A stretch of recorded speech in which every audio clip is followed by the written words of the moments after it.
ہمارے چینل میں خوش آمدید۔ تو چلیے شروع کرتے ہیں آج کی کہانی۔ کوریڈور یخ بستہ پڑا تھا، ہر طرف ایک گہری خاموشی چھائی تھی۔ ایسے میں ایک طرف دیوار سے ٹیک لگائے بیٹھے زنیر احمد نے گردن موڑ کر دیوار گیر گھڑی پر نظر دوڑائی، جس کی ٹک ٹک کی مسلسل آواز اس کے اعصاب پر بھاری پڑ رہی تھی۔ 2 گھنٹے ہو چکے تھے انہیں انتظار کرتے، لیکن اب تک کوئی خبر نہیں ملی تھی۔ بے چینی حد سے سوا ہوئی تو وہ اٹھ کر ٹہلنے لگا۔ ابھی انہیں ٹہلتے تھوڑی ہی دیر گزری تھی کہ آپریشن تھیٹر کا دروازہ کھول کر ڈاکٹر فریحہ باہر آئیں۔ سر، آپ کی وائف کی کنڈیشن کافی کریٹیکل ہے، ان کا خون بہت زیادہ ضائع ہو گیا ہے، ہمیں ارجنٹ بلڈ کی ضرورت ہے، لیکن ان کا بلڈ گروپ کسی سے میچ نہیں ہو رہا۔ ڈاکٹر فریحہ نے پروفیشنل انداز میں زنیر کو ساری صورتحال سے آگاہ کیا۔ زنیر کے چہرے پر ڈاکٹر فریحہ کی بات سن کر تشویش کی لہر دوڑ گئی۔ اس کا بلڈ گروپ کیا ہے ڈاکٹر؟ اس نے کسی امید کے تحت پوچھا۔ AB نیگیٹو، ڈاکٹر فریحہ نے پریشانی سے بتایا تو زنیر سر تھام کر بیٹھ گیا۔ وہ اچھے سے اس چیز سے واقف تھا کہ یہ بلڈ گروپ کروڑوں میں سے کسی ایک کا ہوتا ہے اور اسے ڈھونڈنا تقریباً ناممکن سی بات ہے۔ فجر کو اس وقت کسی اور کا بلڈ گروپ نہیں لگ سکتا تھا، لیکن زنیر احمد اسے یوں مرتے نہیں دیکھ سکتا تھا۔ وہ ہر ممکن حد تک اس کے لیے کوشش کرنا چاہتا تھا۔ تھوڑی دیر تک سوچ بچار کرنے کے بعد ایک دم سے اس کے دماغ میں ایک جھماکا ہوا۔ ڈاکٹر، آپ ٹریٹمنٹ شروع کریں، بلڈ کا بندوبست بہت جلدی ہو جائے گا۔ ڈاکٹر فریحہ سے کہتے ہوئے وہ تیزی سے باہر کی طرف بھاگا تھا۔ ڈاکٹر فریحہ اس کی بات سنتے ہی فوراً سے آپریشن تھیٹر کی طرف روانہ ہو گئی۔ آدھے ایک گھنٹے میں زنیر AB نیگیٹو بلڈ ارینج کروا چکا تھا۔ یہ سب اس نے کیسے کیا اور اس کے لیے اسے کیا کیا برداشت کرنا پڑا، یہ ایک الگ کہانی تھی، لیکن اس وقت وہ صرف ایک ہی خوشخبری سننا چاہتا تھا، اور وہ یہ کہ فجر کی زندگی اب خطرے سے خالی ہے۔ فجر کی اذانوں کے قریب ڈاکٹر فریحہ تھکی ہاری آپریشن تھیٹر سے باہر آئی۔ انہیں باہر آتے دیکھ کر زنیر تیزی سے ان کی طرف بڑھا۔ اب وہ بالکل ٹھیک ہے، آپ تھوڑی دیر میں ان سے مل سکتے ہیں، ہم انہیں پرائیویٹ روم میں شفٹ کر رہے ہیں۔ ڈاکٹر فریحہ نے مسکراتے ہوئے زنیر کی طرف دیکھتے ہوئے کہا۔ زنیر کے چہرے کے تاثرات فوراً ڈھیلے پڑے اور وہ بے ساختہ وہیں سجدے میں گر گیا۔ ڈاکٹر حیرت سے اس جنونی شخص کو دیکھ رہی تھی جو اندر لیٹی لڑکی کے لیے اپنا سب کچھ داؤ پر لگا رہا تھا۔ تھوڑی دیر بعد فجر کو پرائیویٹ روم میں شفٹ کر دیا گیا۔ زنیر اس کے پاس بیٹھا اس کا ہاتھ تھامے گہری سوچ میں مبتلا تھا۔ فجر کی آنکھیں اب بھی بند تھیں۔ ڈاکٹر نے اس سے کہا تھا کہ اسے ہوش آنے میں کچھ دیر لگے گی۔ احمد ولا اس وقت برقی کمکموں سے ڈھکا بہت ہی خوبصورت نظارہ پیش کر رہا تھا۔ ہر طرف مہمانوں کی آمد کا شور مچا ہوا تھا۔ لان میں ایک بہت ہی زبردست تقریب کا انعقاد کیا گیا تھا۔ زنیر احمد کالے شلوار سوٹ میں ملبوس، تازہ شیو کیے جب باہر آیا تو بے ساختہ ہی لڑکیوں نے اپنے دل تھام لیے، لیکن وہ ان سب کو نظر انداز کر کے اپنے ڈیڈ کے پاس چلا آیا، جو اپنے پرانے دوست کے ساتھ کھڑے باتیں کر رہے تھے۔ زنیر کو قریب آتے دیکھا تو مسکرا اٹھے۔ ڈیڈ، ساری تیاریاں کیسی چل رہی ہیں؟ اگر کسی چیز کی ضرورت ہے تو مجھ سے کہیں، میں ابھی ارینج کر دوں گا، اس نے انتہائی ذمہ داری سے انہیں مخاطب کرتے کہا، جس پر زنیر کے والد مسکرا اٹھے۔ نہیں بیٹے، اب بس انجوائے کرو، تھوڑی دیر میں تمہاری خالہ لوگ بھی آتے ہوں گے، اچھے سے ان کا استقبال کرنا ہے۔ انہوں نے اس کے کاندھے پر ہاتھ رکھتے تھپکتے اسے ہدایت دی۔ زنیر نے تابیداری سے سر ہلا دیا۔ جب سے اس کی ماں کی وفات ہوئی تھی تب سے اس کی خالہ نے اس کا بہت دھیان رکھا تھا۔ اس وجہ سے زنیر کو اپنی خالہ سے بہت لگاؤ تھا۔ آج یہ تقریب اس کے ڈیڈ کی 65ویں سالگرہ کی خوشی میں رکھی گئی تھی۔ اس کی خالہ ایک لمبے عرصے سے لندن میں رہائش پذیر تھیں، لیکن اب کی بار زنیر نے خاص ریکویسٹ کر کے انہیں پاکستان آنے کو کہا تھا۔ ایک لمبے عرصے سے وہ ان سے ملا نہیں تھا۔ 5 منٹ بعد ہی وہ لوگ آ گئے۔ وہ تیزی سے داخلی دروازے کی طرف بڑھا، جہاں اس کی خالہ گاڑی سے اتر رہی تھی۔ ارے میرا بچہ کتنا بڑا ہو گیا ہے، پیار سے کہتی وہ اس کے قریب آئیں اور اسے گلے سے لگایا۔ زنیر کو انہوں نے اپنی سگی اولاد کی طرح پالا تھا۔ وہ اسے اپنا سب سے بڑا بیٹا کہتی تھیں۔ زنیر نے ان کے ہاتھ چوم لیے۔ خالہ جان، آپ کو اب اپنے بیٹے کی یاد آئی ہے؟ کتنا عرصہ ہو گیا آپ مجھ سے دور رہیں؟ آپ کی طبیعت تو ٹھیک ہے نا؟ کچھ کمزور کمزور سی لگ رہی ہیں۔ وہ ان کا ہاتھ تھامے انہیں اندر لاتے بولا، ارے نہیں بیٹا، اب میری عمر ہو چکی ہے، میں بیمار نہیں ہوں گی تو کون ہوگا؟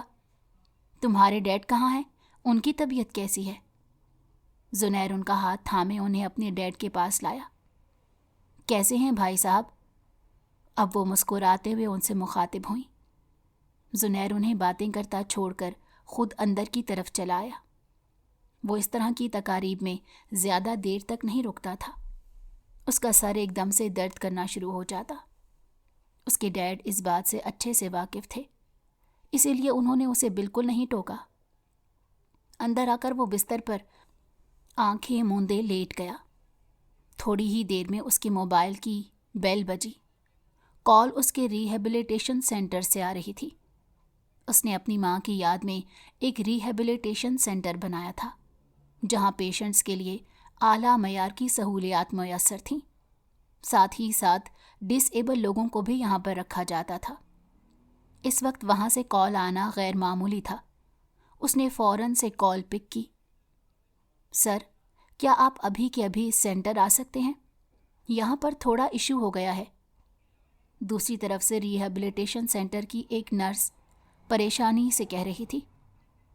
ٹھیک ہے، میں 30 منٹ تک پہنچتا ہوں، اس نے کہتے ساتھ موبائل سائٹ پر رکھا اور جلدی سے تیار ہو کر باہر اپنے ڈیڈ کے پاس آیا۔ ڈیڈ، مجھے ایمرجنسی میں جانا پڑ رہا ہے، میں جلدی واپس آ جاؤں گا، آپ دھیان رکھنا اپنا۔ انہیں جلدی جلدی میں خداحافظ کہتا وہ اپنی گاڑی کی چابی انگلیوں میں گھماتے تیزی سے وہاں سے باہر نکل آیا۔ باہر آ کر اس نے گاڑی سٹارٹ کی اور ریہیبلیٹیشن سینٹر کی طرف بڑھا دی۔ سر، وہ پیشنٹ جو پچھلے ہفتے آیا تھا، اس کے گھر والے آ کر بہت زیادہ پرابلم کریٹ کر رہے ہیں، نرس اس کے ساتھ تیزی سے چلتے بولی۔ آخر ان لوگوں کا پرابلم کیا ہے؟ اس بچے کو ہم نے اسی لیے اپنے سینٹر میں رکھا ہے تاکہ اس کی غلط عادتیں چھڑوائی جا سکیں۔ وہ نشے کا عادی ہے، اس کے لیے یہ سب کتنا خطرناک ہو سکتا ہے، اس کے گھر والوں کو اندازہ نہیں کیا؟ زنیر نے جھنجھلاتے ہوئے کہا۔ سر، میں نے بھی انہیں سمجھانے کی کوشش کی تھی کہ ہم نے یہاں پر کورٹ کے آرڈر پر اسے رکھا ہے، لیکن وہ لوگ ہماری بات ماننے کو تیار نہیں۔ اب آپ ہی ان سے بات کریں، آفس میں وہ آپ کا ویٹ کر رہے ہیں۔ نرس نے اسے تفصیلی آگاہی فراہم کی۔ تھوڑی دیر میں وہ لوگ آفس تک پہنچ گئے۔ دروازہ کھول کر زنیر اندر داخل ہوا تو اس پیشنٹ کی فیملی چہرے پر غصہ لیے بیٹھی تھی۔ جیسے ہی وہ اپنی سیٹ پر آ کر بیٹھا، اس بچے کا والد کھڑے ہو کر چلاتے ہوئے بولا، تمہاری ہمت کیسے ہوئی میرے بچے کو یہاں رکھنے کی؟ میں آج کے آج اپنے بچے کو یہاں سے لے جاؤں گا۔ تم لوگ اسے یہاں رکھ کر ضرور کچھ نہ کچھ غلط کر رہے ہو، تم لوگوں کے خلاف کیس کروں گا۔ وہ چلاتے ہوئے بولے جا رہا تھا۔ زنیر نے ہاتھ اٹھا کر اسے خاموش کروایا۔ دیکھیں مسٹر، ہم نے کورٹ کی آرڈر پر آپ کے بیٹے کو اپنے سینٹر میں رکھا ہوا ہے۔ جب تک وہ ٹھیک نہیں ہو جاتا اور اس کی یہ عادت چھوٹ نہیں جاتی، تب تک ہم اسے یہاں سے جانے نہیں دے سکتے۔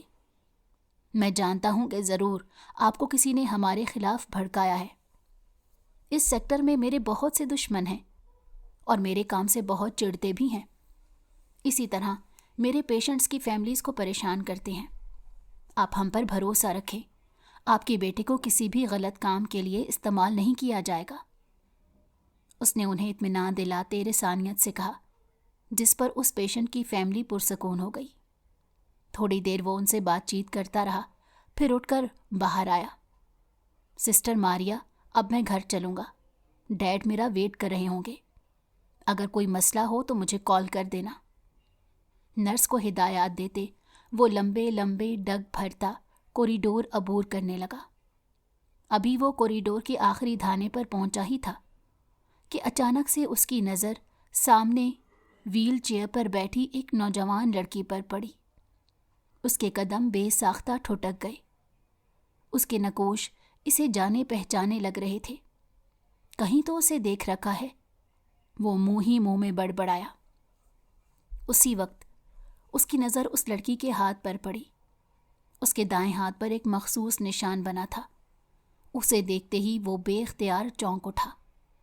وہ لڑکی ویل چیئر پر بیٹھی کسی بچے کی طرح تالیاں بجا رہی تھی، جیسے کوئی بچہ کسی کرتب پر خوش ہو کر تالیاں بجاتا ہے، بالکل ویسے ہی وہ کر رہی تھی۔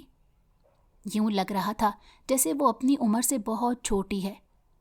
اس کی عمر تقریباً 21-22 سال کی ہوگی، لیکن اس کی حرکتیں بالکل کسی 6 سال کے بچے کی طرح تھیں۔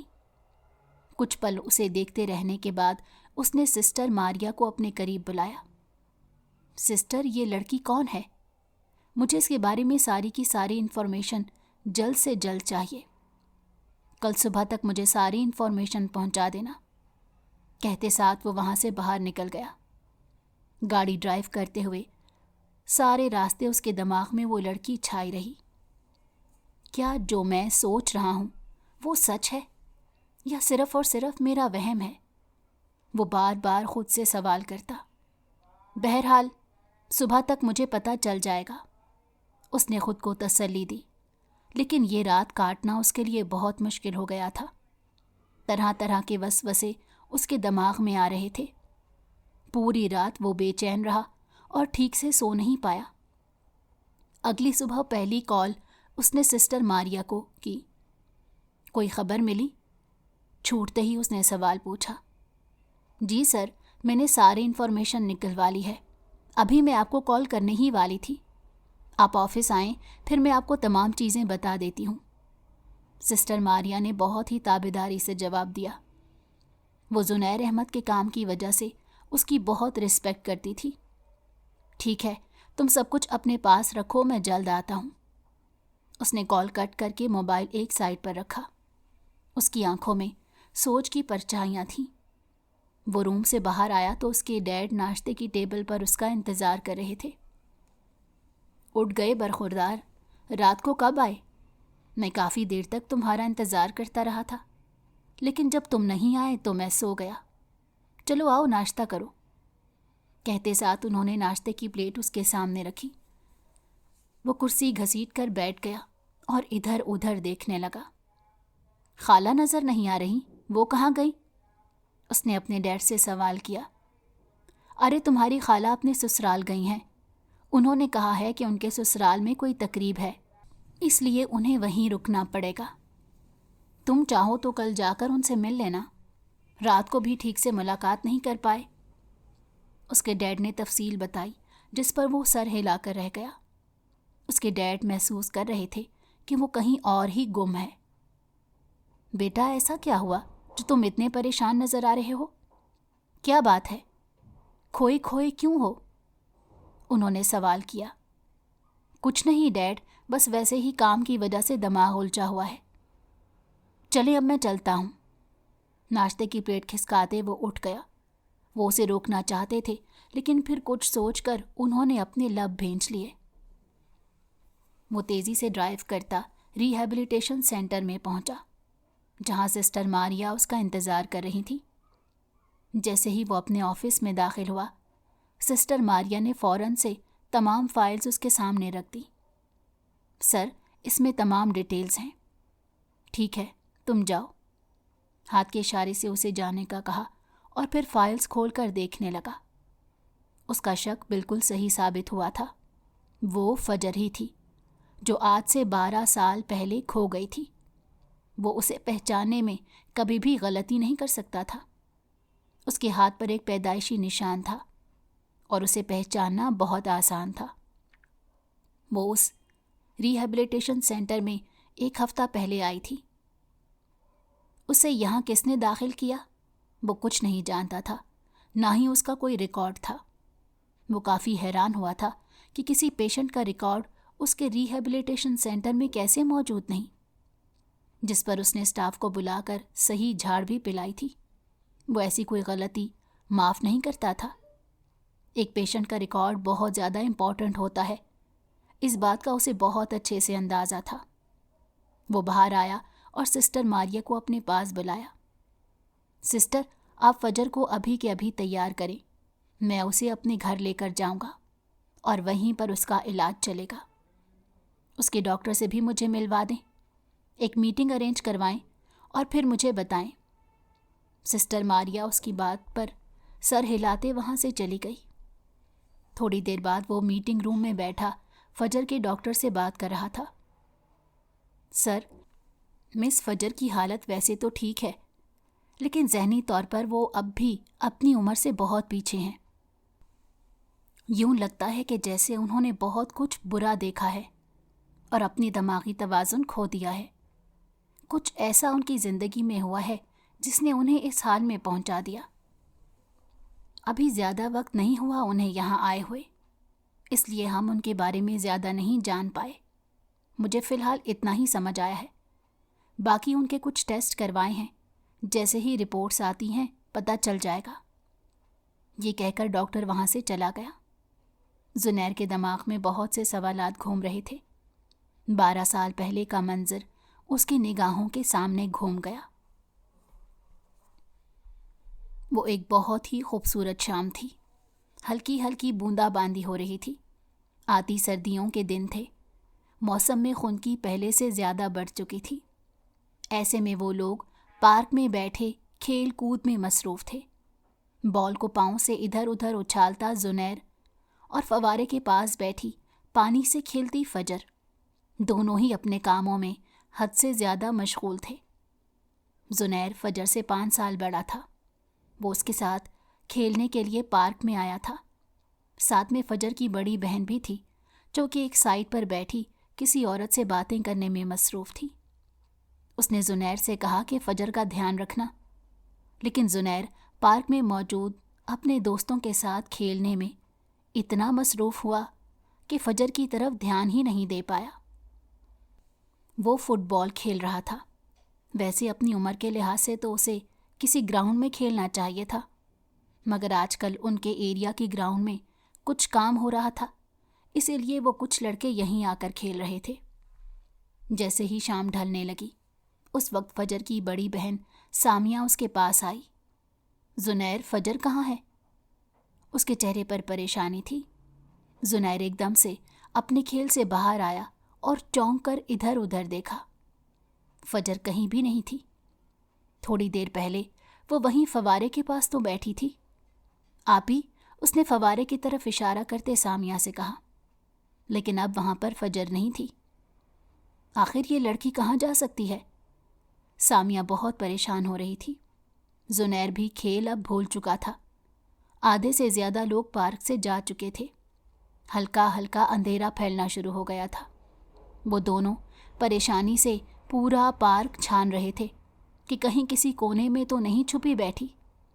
ویسے بھی فجر کو شرارتیں کرنے کی بہت عادت تھی، لیکن وہ پورے پارک میں انہیں کہیں نہ ملی۔ اب تو زنیر اور سامیہ دونوں پریشانی سے رونے لگ گئے تھے۔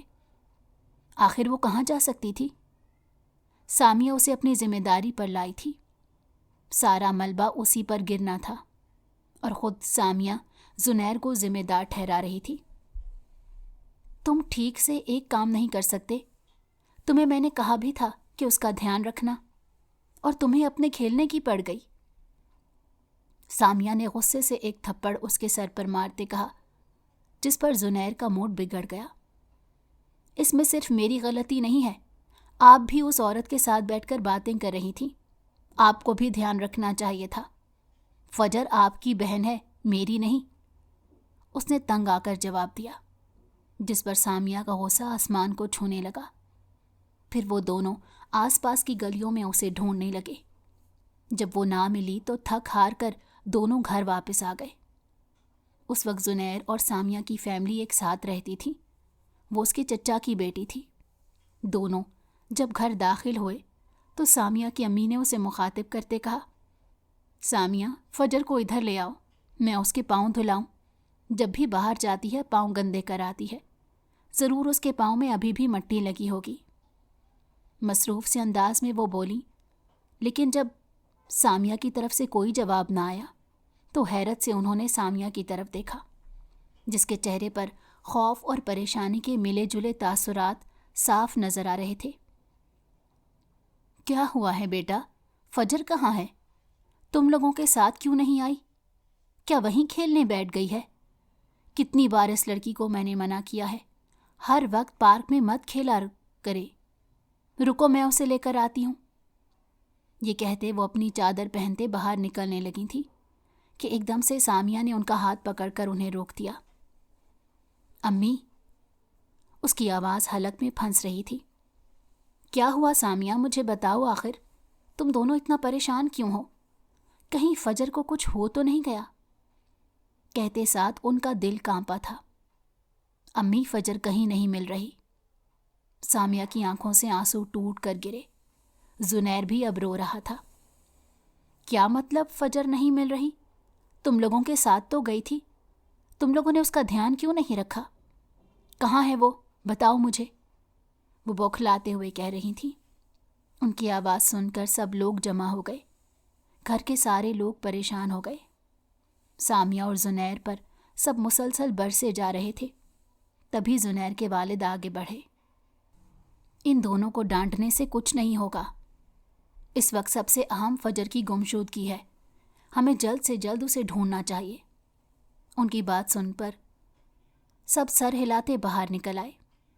فجر کے والد نے زنیر کو اپنے پاس بلایا اور کہا، تم اندر اپنی خالہ کے پاس جاؤ اور پریشان ہونے کی کوئی ضرورت نہیں، اس میں تمہاری کوئی غلطی نہیں، خود کو الزام مت دو۔ اسے وہ خود سے لگاتے اس کی خالہ کے حوالے کر کے فجر کو ڈھونڈنے گھر سے نکل گئے۔ زنیر اپنے کمرے میں بیٹھا پریشان ہو رہا تھا اور مسلسل روتے ہوئے دعائیں کر رہا تھا کہ فجر مل جائے۔ اسے وہ اپنی پیاری سی کزن بہت زیادہ اچھی لگتی تھی۔ وہ اس کا بچپن کا دوست تھا۔ اب اس کی گمشدگی اسے سب سے زیادہ پریشان کر رہی تھی۔ رات گئے تک سب لوگ فجر کو ڈھونڈتے رہے، لیکن وہ نہ ملی۔ اگلے دن گھر کے سارے مرد پولیس اسٹیشن بھی گئے۔ کئی دن تک اپنے تمام ریسورسز استعمال کر لیے، لیکن کچھ ہاتھ نہ لگا۔ رو رو کر زنیر کی حالت خراب ہو گئی تھی۔ دوسری طرف فجر کی ماں کی طبیعت بھی بہت خراب ہو رہی تھی۔ گھر کے حالات بہت زیادہ گھمبیر تھے۔ کچھ سمجھ نہیں آ رہا تھا کہ کیا کیا جائے۔ دن ہفتوں میں اور ہفتے مہینوں میں بدلتے چلے گئے، لیکن فجر کا کچھ پتہ نہیں چلا۔ پر ہر آہٹ پر زنیر بھاگتا ہوا دروازے کی طرف جاتا تھا کہ کہیں فجر نہ آ گئی ہو، لیکن فجر نہیں آئی۔ روزانہ وہ اس پارک میں جا کر گھنٹوں بیٹھا رہتا، مگر اس سب کا کوئی فائدہ نہ ہوا۔ کچھ عرصے بعد زنیر کے والد بزنس کے سلسلے میں دوسرے شہر شفٹ ہو گئے۔ اس دوران اس کی خالہ کی بھی شادی ہو گئی۔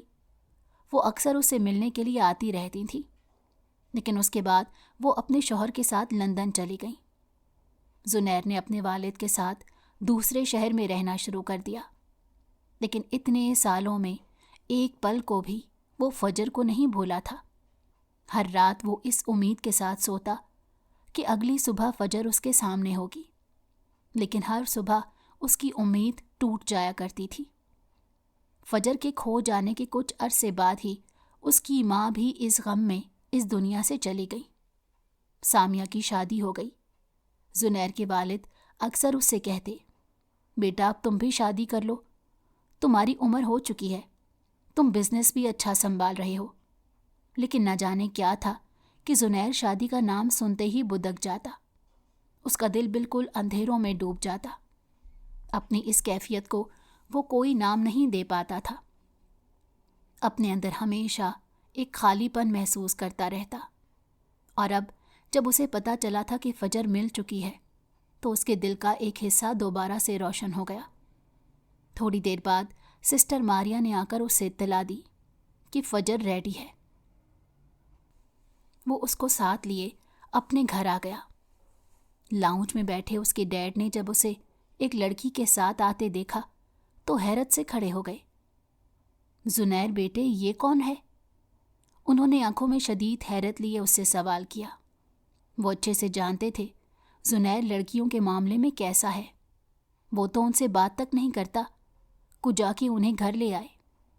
زنیر نے ملازم کو اشارہ کیا تو وہ اس کی گاڑی سے ویل چیئر نکال کر لایا۔ فجر کی ٹانگ میں کچھ زخم تھا جس کی وجہ سے اسے ویل چیئر استعمال کرنی پڑ رہی تھی۔ جیسے ہی اس نے اسے ویل چیئر پر بٹھایا، فجر زنیر کے والد کی طرف دیکھتے زور زور سے تالیاں بجانے لگی۔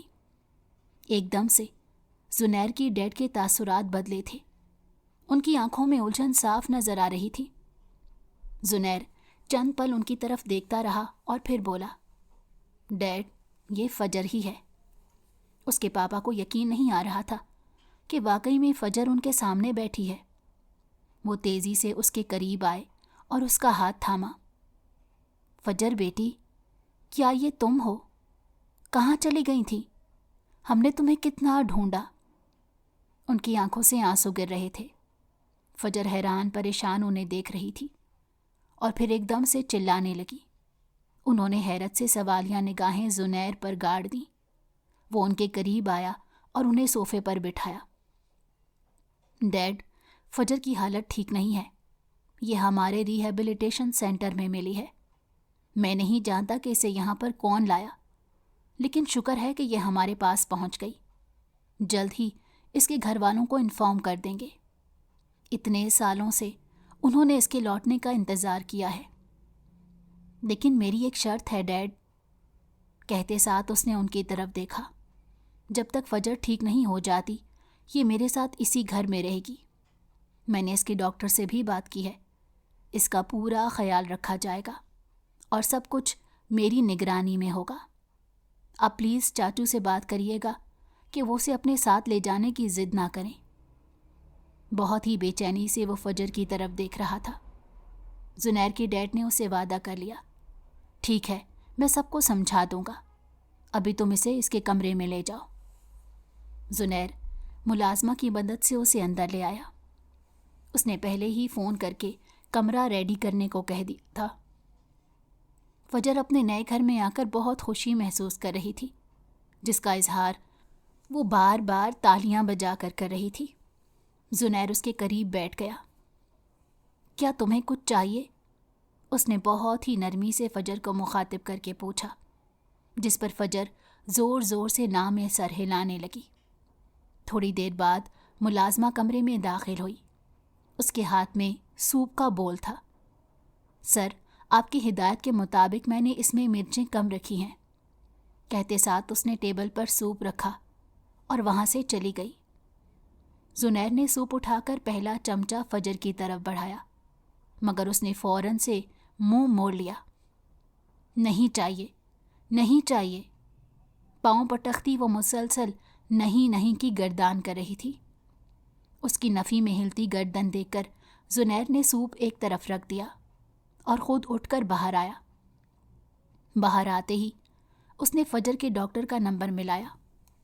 تیسری بیل پر فون اٹھا لیا گیا۔ ڈاکٹر، فجر سوپ نہیں پی رہی، میں اسے ایسے بھوکا نہیں دیکھ سکتا، آپ کائنڈلی اسی وقت میرے گھر آ کر اس کا چیک اپ کریں، وہ تشویش بھرے لہجے میں کہہ رہا تھا۔ سر، آپ ٹینشن مت لیں، فجر کو بھوک نہیں ہوگی، جب وہ خود مانگے صرف تب دینا، یوں اگر زبردستی کھلائیں گے تو مس فجر کی طبیعت خراب ہو سکتی ہے۔ ڈاکٹر بہت ہی احتیاط سے بول رہا تھا کیونکہ وہ اچھے سے زنیر کے غصے سے واقف تھا۔ زنیر فون رکھ کر واپس اندر آیا تو دیکھا وہ تکیے پر سر رکھے آنکھیں مون چکی تھی۔ وہ اس کے قریب ہی بیٹھ کر اسے دیکھنے لگا۔ فجر کی طبیعت کیسی ہے اب؟ رات کے کھانے پر زنیر کے ڈیڈ نے اس سے سوال کیا۔ ٹھیک ہے، ابھی تک سو رہی ہے، چاول کا چمچ منہ میں ڈالتے وہ بولا۔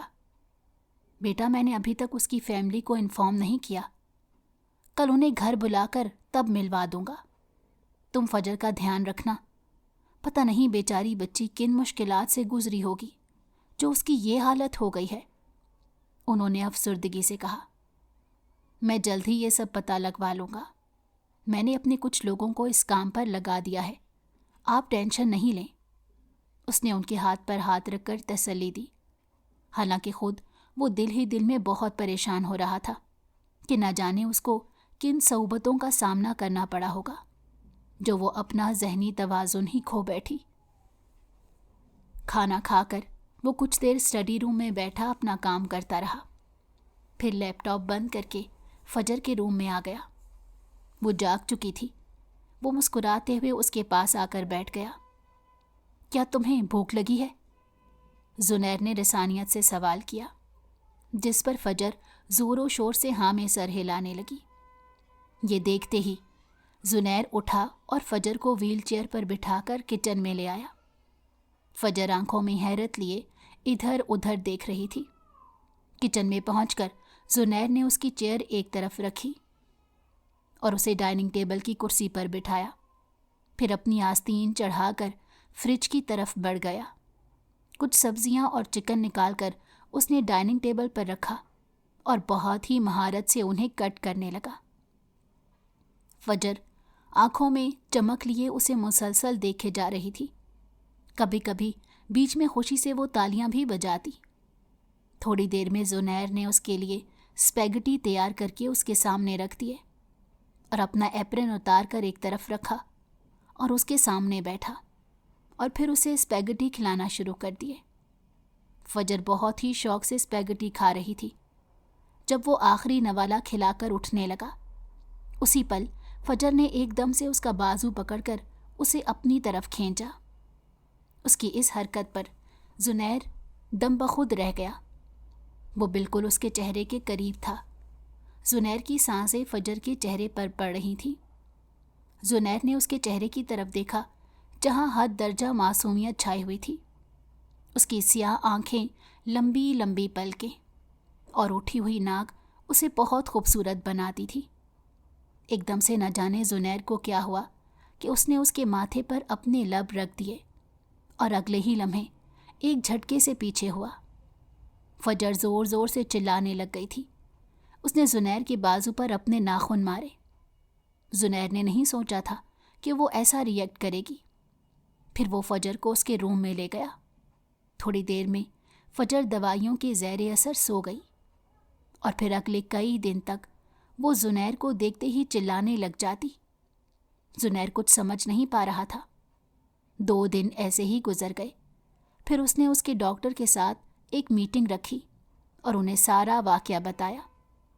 یہ سب سن کر اس کے ڈاکٹر نے اندازہ لگایا کہ شاید ماضی میں اس کے ساتھ کچھ ایسا واقعہ ہوا ہے۔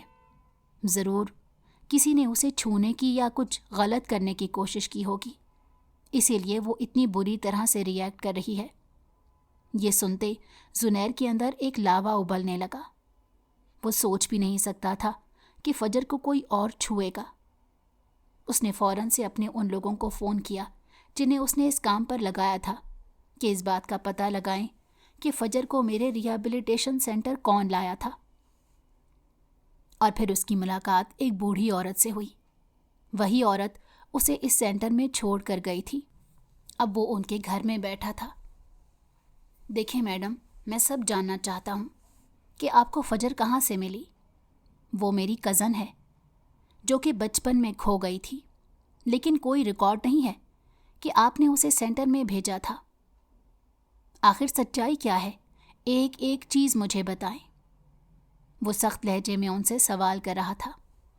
سامنے بیٹھی اور بوڑھی عورت نے اس سے کہا، بیٹا میں تم سے کیوں کچھ چھپاؤں گی؟ دراصل ایک دن میں ایک پڑوسی کے گھر سے واپس آ رہی تھی، تب مجھے گلی کے کونے پر یہ لڑکی بیٹھی نظر آئی۔ اس کی حالت بہت خراب تھی اور کچھ آدمی اسے تنگ بھی کر رہے تھے۔ میں نہیں چاہتی تھی کہ ایک اکیلی لڑکی کے ساتھ کچھ غلط ہو، اور مجھے ذہنی طور پر وہ ٹھیک بھی نہیں لگ رہی تھی۔ میں اسے اپنے ساتھ گھر لے آئی۔ میں اکیلی رہتی ہوں، اسی لیے آرام سے اسے میں نے اس گھر میں رکھ لیا۔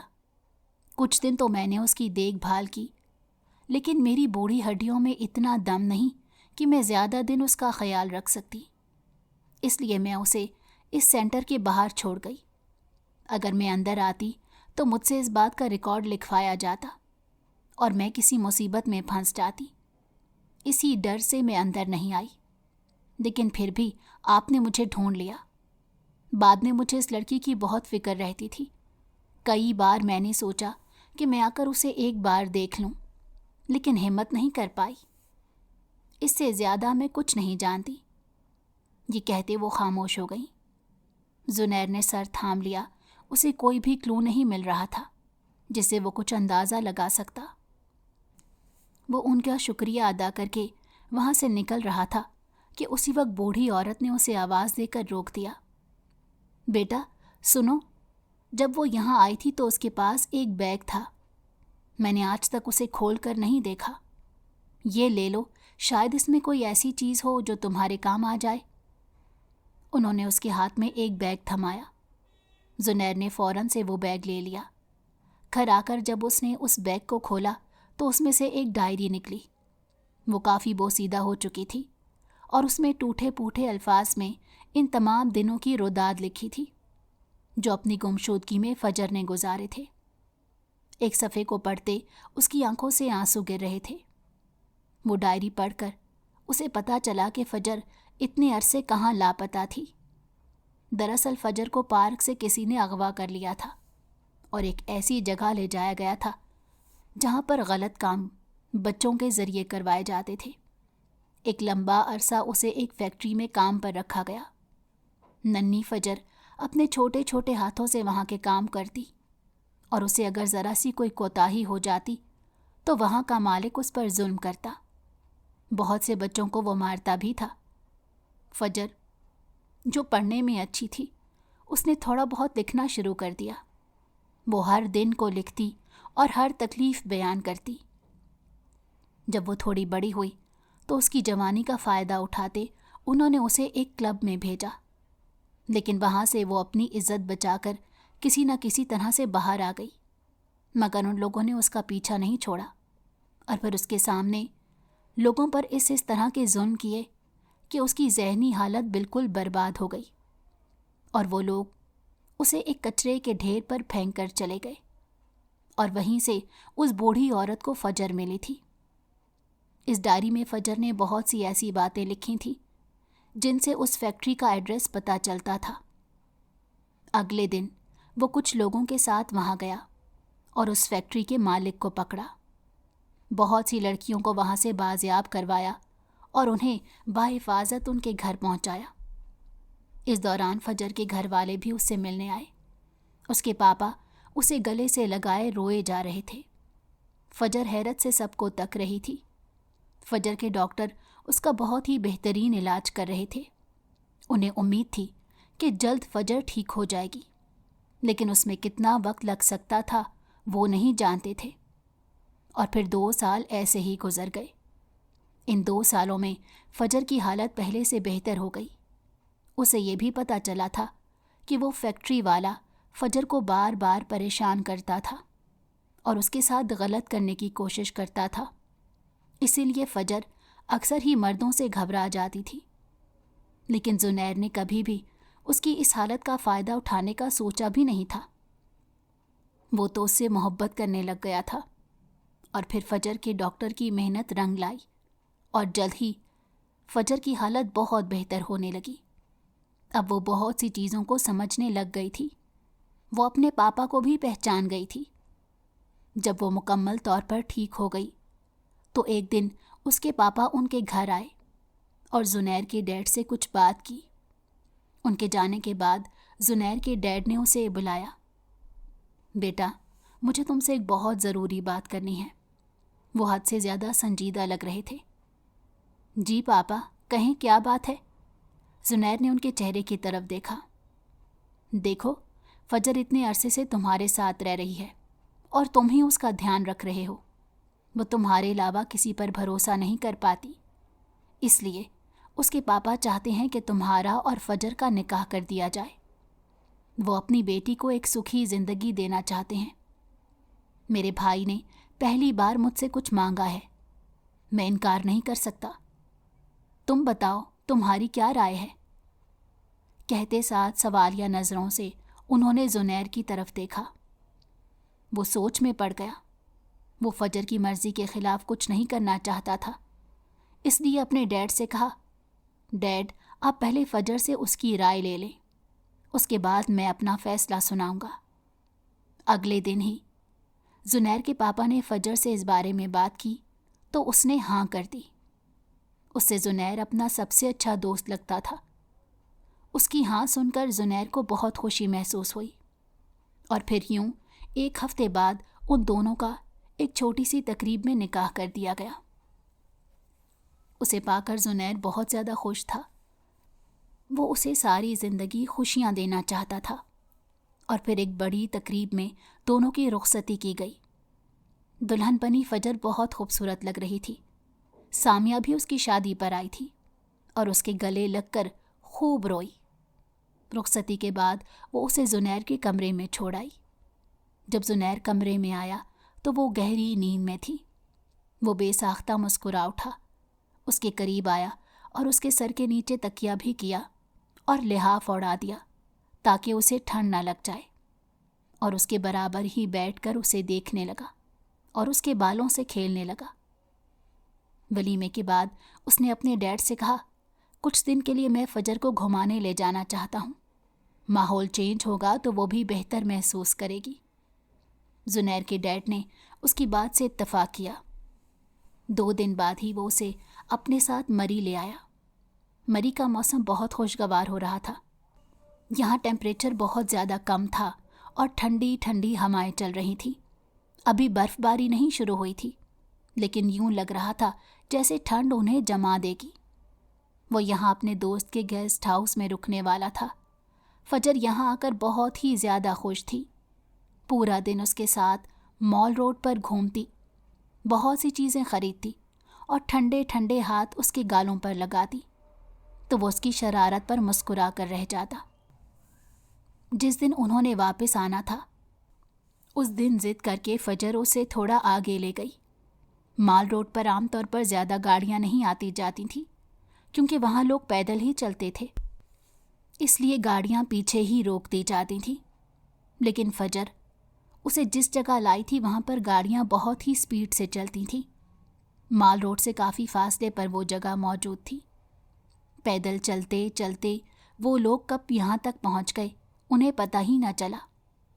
ایک ویگن جو لوگوں سے بھری ہوئی تھی بہت ہی تیزی سے ان کی طرف آئی۔ اس سے پہلے کہ زنیر اسے اپنی طرف کھینچتا، فجر اس گاڑی سے ٹکرا چکی تھی۔ وہ گاڑی اسے اڑاتی ہوئی وہاں سے تیزی سے نکل گئی۔ یہ لمحوں میں ہوا تھا۔ زنیر کا دماغ بالکل معاف ہو گیا۔ لوگ تیزی سے بھاگتے ہوئے سڑک کے دوسرے کنارے منہ کے بل گری فجر کے قریب گئے۔ سب شور مچا رہے تھے۔ زنیر کا سن ہوا دماغ ایک دم سے جاگنے لگا۔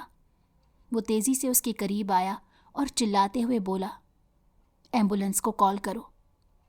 تبھی ایک مقامی آدمی نے اسے بتایا، یہاں ایمبولینس نہیں ملے گی، آپ کو خود انہیں ہاسپٹل لے کر جانا پڑے گا۔ زنیر کی آنکھوں سے آنسو ٹوٹ ٹوٹ کر گر رہے تھے۔ پھر وہ کچھ لوگوں کی مدد سے اسے گاڑی تک لایا۔ خون میں لت پت فجر کو اٹھائے اس کا دل رو رہا تھا۔ اس نے جلدی سے اسے گاڑی کی پچھلی سیٹ پر ڈالا اور اس کے ساتھ بیٹھ گیا اور اس کا سر اپنی گود میں رکھ لیا۔ وہ نہیں جانتا تھا یہ گاڑی کس کی ہے، وہ بس اس وقت اسے ہاسپٹل پہنچانا چاہتا تھا۔ تھوڑی دیر میں جب ہاسپٹل پہنچا تو فوراً سے ڈاکٹرز کو الرٹ کر دیا گیا۔ تب تک اس کا وہ دوست بھی وہاں پہنچ گیا تھا جس کے گیسٹ ہاؤس میں وہ لوگ رکے ہوئے تھے۔ وہ یہاں بہت سے لوگوں کو جانتا تھا۔ جس شخص نے انہیں یہاں پہنچایا تھا وہ بھی اس کے دوست کا جاننے والا تھا۔ زنیر فوراً سے اسے اندر لایا۔ ڈاکٹرز نے اسے بتایا کہ ہمیں ان کا آپریشن کرنا پڑے گا۔